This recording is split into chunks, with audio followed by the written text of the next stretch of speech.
Welcome to Smart with Screens. I'm Chanel Acevedo, and for 14 years, I've built digital marketing campaigns for Disney, Netflix, Amazon, and other major brands.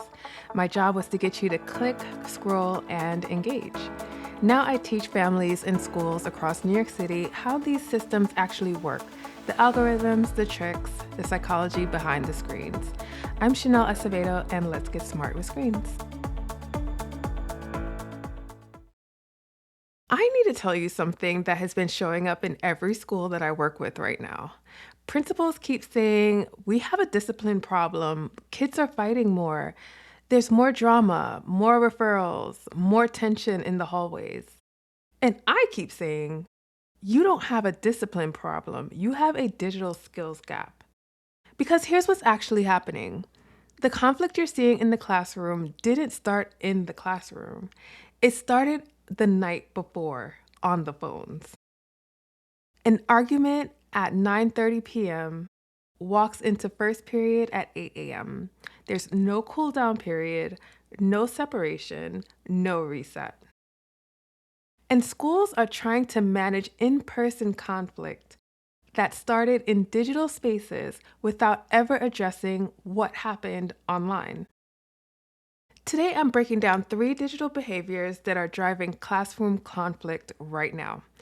And if you're a parent, an educator, or an administrator wondering why tension feels higher than it used to, this is why. This isn't about taking phones away, it's about teaching skills we've never had to teach before. Let's get into it. I think it's so important to mention that as we were growing up, we never had this type of full-time connection, right? So if we wanted to see someone, we had to call their parents and have our parents call their parents and say, hey, we'd like to go to the movies or to the mall this weekend. Let's make that happen. But now the kids are kind of connected full time. So they're connected at school and they're connected after school. They're connected at night. They're connected first thing in the morning. And there's no separation with these kids. What makes that difficult is that they don't know how to kind of take a break from one another. So they're fighting more, they're arguing more, they're just always connected through these phones. We didn't have that as parents, and it's so hard to navigate now with these kids. So let's start with the first behavior. Screenshot culture. Students are screenshotting everything. Private conversations, group chats, arguments, embarrassing moments, vulnerable confessions. Nothing disappears anymore. And the screenshot itself isn't the problem. The problem is what happens next. And here's how it escalates.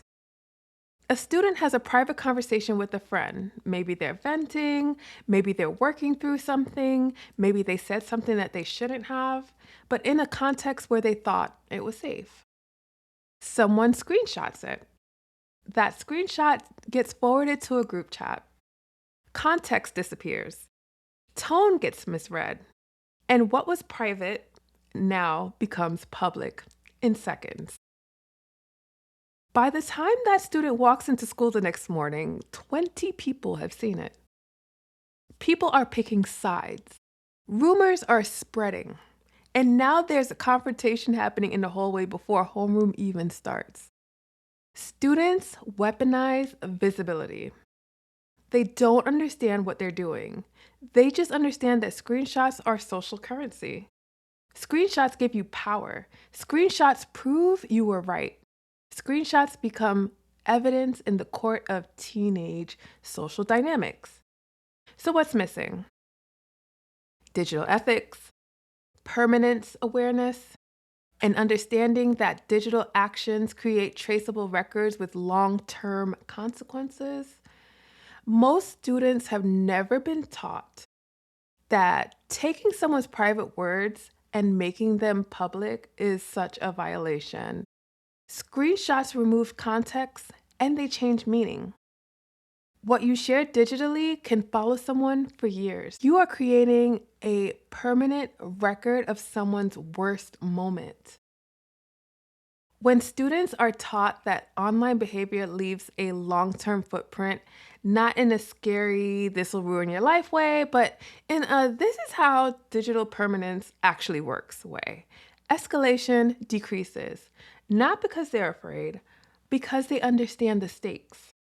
Without that instruction, screenshots become weapons, and schools are left managing the fallout of conflicts they never saw coming because the conflict didn't happen where they could see it.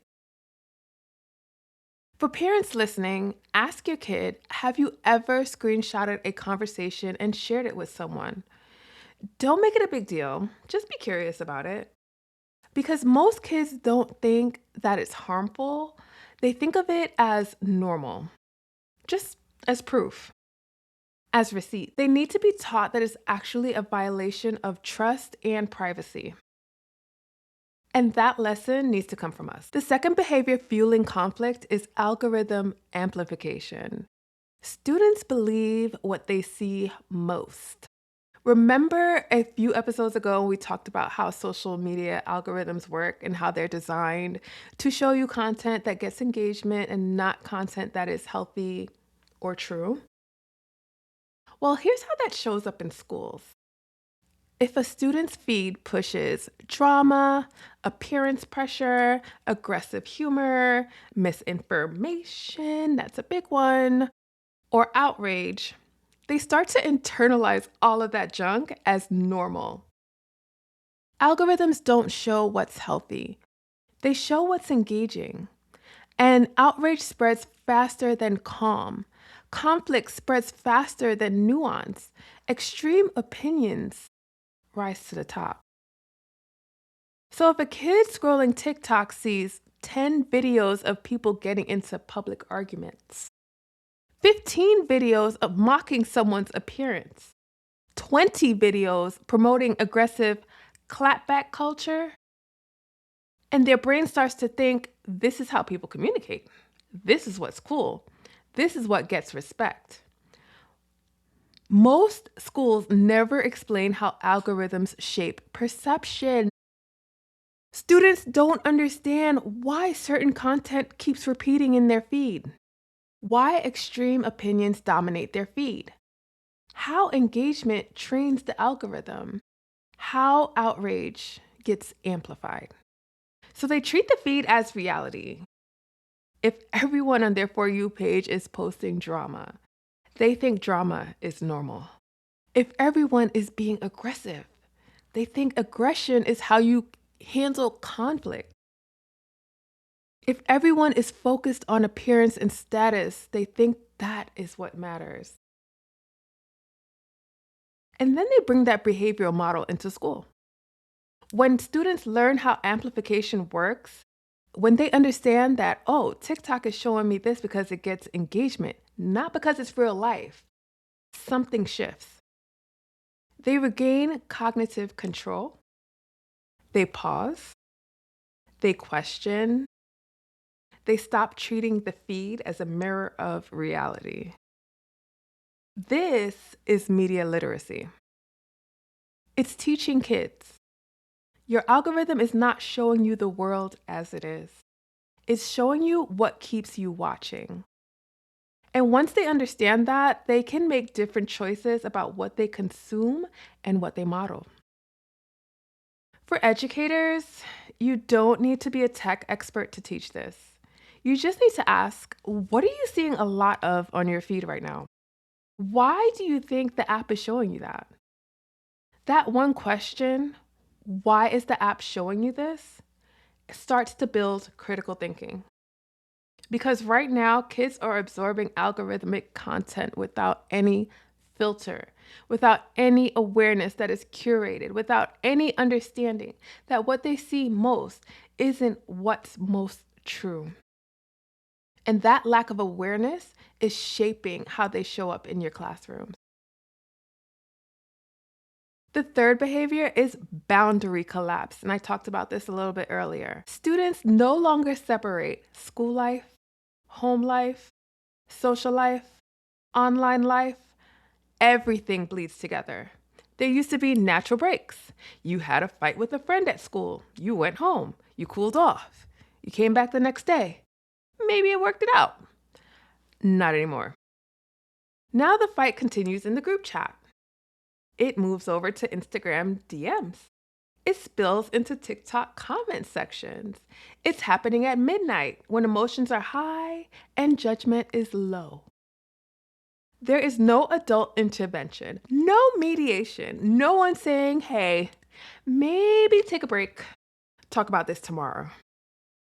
It's just escalation in real time all night long. Then that student walks into the school the next morning carrying all of that unresolved tension, and we're surprised when it explodes in second period. The problem isn't just that conflict happens online. The problem is that the students don't have the skills that they need to regulate their emotional responses in digital spaces. They don't know how to recognize that they're escalating, pause before responding, step away from heated conversation, understand that typing something at 11 p.m. when you're angry hits differently than saying it face to face. Digital self-regulation is now a core life skill. Most kids have never been taught it. Think about it. We teach our kids how to handle conflict in person. We teach them how to use their words, to take deep breaths, to walk away when they're angry. But we haven't taught them how to do any of that online. So they react instantly. They say things they wouldn't say in person. They screenshot and share in the heat of the moment. They pile on when they see someone getting attacked because everyone else is doing it. Prevention requires teaching emotional regulation online, slowing response cycles, wait 10 minutes before you reply, building pause habits before posting, recognizing escalation triggers. For example, if I'm feeling this angry, maybe I shouldn't be typing right now. When schools teach digital self-regulation, when they explicitly say, here's how you manage your emotions in digital spaces, the problems decrease. Suspensions decrease. Classroom tension decreases. Because students are no longer bringing unresolved digital conflict through the door every single morning. And for parents, one simple practice: no phones in the bedrooms at night. I know. And this is not a punishment. This is just a boundary. Because a lot of the worst digital conflict happens late at night when kids are tired, emotional. They don't have an adult support nearby. Phones charge in the kitchen. It's very simple. That one boundary creates separation. It creates a pause. It prevents 11 p.m. arguments from becoming 8 a.m. hallway confrontations. Here's what I need schools and parents to understand. This is not tech education. This is conflict prevention infrastructure. It's mental health support, it's culture building, it's safety planning. When we teach students about digital permanence, that your screenshots last forever, algorithm awareness, that your feed isn't reality, emotional regulation online, pause before you post. We're not teaching them how to use apps. We're teaching them how to navigate relationships, manage emotions, make decisions in spaces where they actually spend their time. And those skills reduce conflict before it starts. Think about the outcomes. Fewer screenshots being weaponized, fewer public humiliations, fewer revenge cycles, better algorithm literacy, less internalized toxic behavior, healthier peer dynamics, stronger digital boundaries, less late night escalation, calmer mornings at school. This is prevention work, not punishment work. And the schools that understand this, that frame digital literacy as behavioral infrastructure, not just an enrichment class, those are the schools that will have calmer classrooms next year. The ones that don't keep chasing conflict instead of preventing it. So, what does this practice actually look like? It looks like teaching students digital permanence awareness in age appropriate ways. It looks like explaining algorithm influence not in scary terms, but in here's how this actually works terms. It looks like building pause habits and response regulation. It looks like giving parents shared language to reinforce at home. It looks like equipping staff with digital conflict de escalation tools. And that is what I teach in my workshops. Not generic, be nice online, be a good digital citizen. I don't teach any of that stuff. But actual skill building around conflict prevention, digital self regulation, algorithm literacy, school and home alignment. I work with students directly. I work with parent communities, and I work with school staff. Because this can't be just one assembly. Everybody has to be on the same page. It has to be integrated infrastructure. If you're a principal, parent leader, or educator thinking about school climate for next year, this conversation matters now. Because we can't prevent what we refuse to teach. And right now, most schools are reacting to digital conflict without ever addressing the digital behaviors that cause it. And that has to change. Thanks for listening to Smart with Screens. If you're an educator or a parent who has been wondering why conflict feels higher lately, this is why. Screenshot culture, algorithm amplification, and boundary collapse are real, and they're teachable. Share this episode with your school administrators, your PTA, and your parent groups. This is a conversation that every school community needs to have.